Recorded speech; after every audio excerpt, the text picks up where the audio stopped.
Assalamualaikum warahmatullahi wabarakatuh. A'udzu billahi minasy syaithanir rajim. Bismillahirrahmanirrahim. Amma yatasaalun 'anil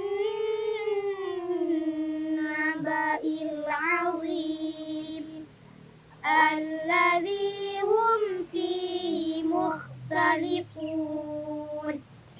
Kalla saya'lamun, thumma kalla saya'lamun.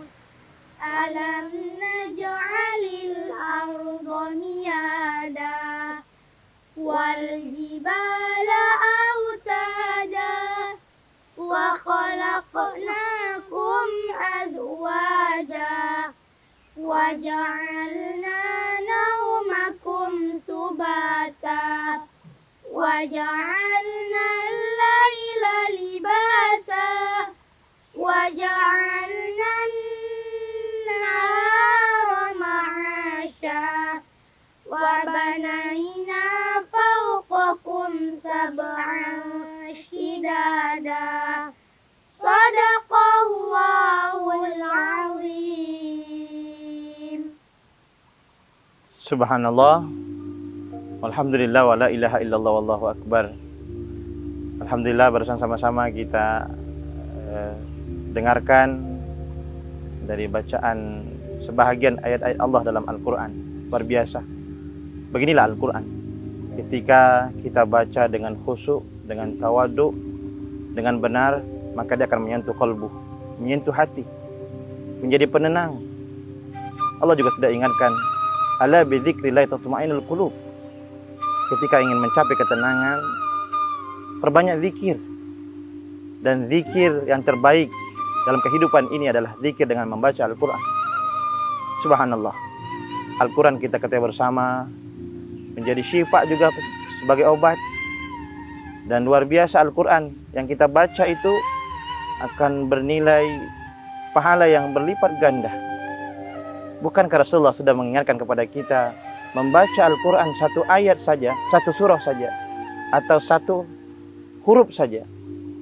Kata Rasulullah, satu huruf itu akan bernilai 10 kebaikan pahalanya. Alif Lam Mim, kata Rasul, bukan katakan satu huruf, tapi 3 huruf. Alif Lam Mim. Luar biasa. Maka mari kita isi sisa-sisa kehidupan kita ini dalam rumah tangga kita, dalam kehidupan kita. Mungkin bisa kita baca Al-Quran itu di kantor, di tempat kita bekerja, di rumah. Karena memang Rasulullah mengingatkan dalam hadisnya, nawiru buyutakum bis-shalah wa bitilawatil Quran. Hiasi rumahmu itu dengan 2 hiasan. Bukan keramik yang mantap, lukisan, tidak. Tapi kata Rasulullah adalah dengan 2 hiasan. Pertama, bis-shalah. Banyakkan sholat di rumah kita. Banyakkan sujud di rumah kita. Yang kedua, bitilawatil Quran. Dengan membaca Al-Quran, subhanallah. Kalau 2 hal ini yang sudah kita hiasi rumah kita, walau bergubukkan nipah, tapi insya Allah rumah akan mendatangkan ketenangan. Rumah tangga juga anak menjadi soleh dan solehah. Subhanallah. Seperti kita dengarkan anak-anak kita tadi. Insya Allah. Mudah-mudahan. Dan lebih jauh lagi Al-Quran kelak akan memberikan syafaat kepada yang membacanya. Iqra'ul Quran fa innahu ya'ti yaumal qiyamah syafi'an li ashabi. Bacalah Al-Quran, kata Rasul. Karena Al-Quran nanti akan memberikan syafaat, pertolongan kepada orang yang membacanya ketika saat itu tidak ada pertolongan. Al-Quran datang memberikan syafaat kepada kita. Subhanallah. Inilah yang kita harapkan sisa umur yang hidup kita ini, yang sebentar ini, tapi nanti kita akan menikmati dengan bacaan Al-Quran kita. Subhanallah. Mudah-mudahan kita mampu menjadikan Al-Quran sebagai pedoman hidup kita, sebagai penuntun kita. Karena di dalam Al-Quran lengkap. Apa yang tidak ada dalam kehidupan ini dalam Al-Quran tercatat semua. Maka mari kita jadikan Al-Quran sebagai kompas pedoman dalam kehidupan kita. Kalau sudah kita pelajari Al-Quran, kita baca Al-Quran, kita amalkan Al-Quran, maka selamatlah kita fid dunya wal akhirah. Tetapi para pemirsa yang dimuliakan dan dirahmati oleh Allah Subhanahu wa taala, bukan hanya sekedar membaca Al-Quran itu, bukan hanya sekedar melakukan, tapi yang terpenting adalah bagaimana kita membaca dengan bertajwid. Sesungguhnya ketika kita membaca Al-Quran dengan bertajwid itu, dengan benar fasohanya baik, makhrajnya benar, panjang pendeknya benar, maka itu adalah suatu kewajiban fardu ain tiap-tiap kita untuk membacanya dengan benar dan mempelajarinya. Khairukum man ta'allama al-Qur'an wa 'allamahu. Sebaik-baik manusia di dunia ini adalah orang yang belajar dan mengajarkan Al-Quran. Subhanallah. Hari ini, zaman yang kita hadapi ini, mari kita renungkan. Pertanyaan yang timbul, masihkah kita seperti dulu?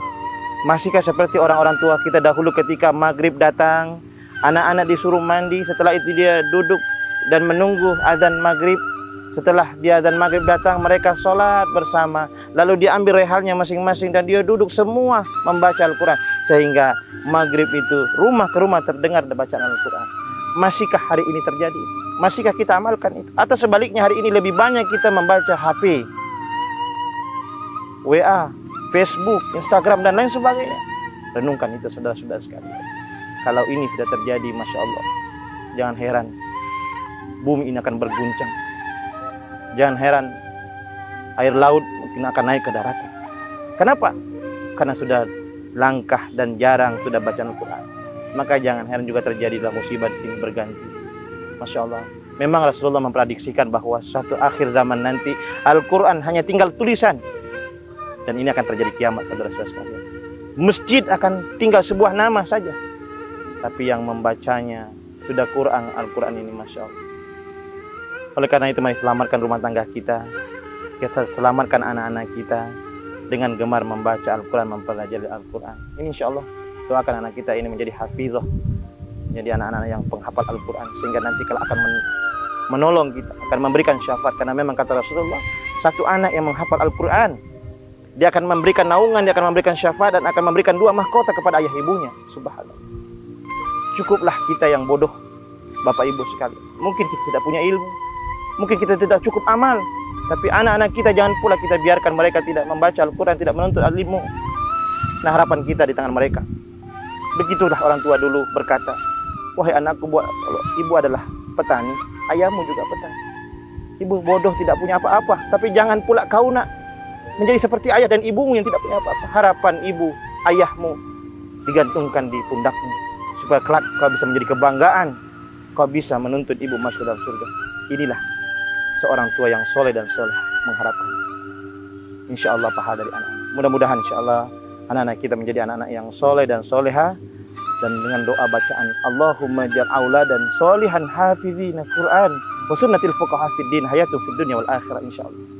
Demikian, mudah-mudahan ini menjadi renungan kita bersama. Terus membaca Al-Quran, karena menuntut ilmu, membaca Al-Quran tidak ada batasnya. Batasnya ketika kita meninggal dunia, insya Allah. Terima kasih. Semoga ada manfaatnya. Akhirul kalam ini. Billahi taufiq. Wassalamualaikum warahmatullahi wabarakatuh.